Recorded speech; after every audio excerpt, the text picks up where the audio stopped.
আসসালামু আলাইকুম ওরহমতুল্লাহি ওবরাকাতুহ। সম্মানিত ভিউয়ার্স, আপনাদের সকলকে প্রীতি ও শুভেচ্ছা জানাচ্ছি।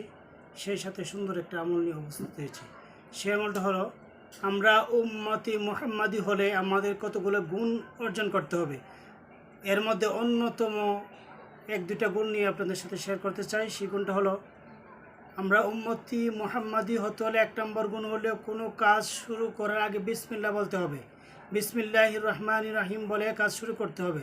তাহলে বুঝতে হবে আমার ভিতরে উম্মতি মুহাম্মাদের একটা গুণ আছে। কাজটা শেষ করে আমাকে শুকরিয়া আদায় করতে হবে, আলহামদুলিল্লাহ পড়তে হবে। তাহলেও বুঝতে হবে যে উম্মতে মুহাম্মাদির অন্যতম একটা গুণ আমার ভিতরে আছে। তাহলে আমরা সকলে এই আমলগুলি আদায় করি। উম্মতে মুহাম্মাদের এক নম্বর গুণ বিসমিল্লাহ বলে কাজ শুরু করা, এবং উম্মতে মুহাম্মাদের অন্যতম গুণ আলহামদুলিল্লাহ বলে কাজ শেষ করা। এই কাজটা যাতে আমাদের হালাল হয়। আল্লাহ সুবহানাহু ওয়া তাআলা আমাদের সকলকে উক্ত আমল করার তৌফিক দান করুন, আমিন।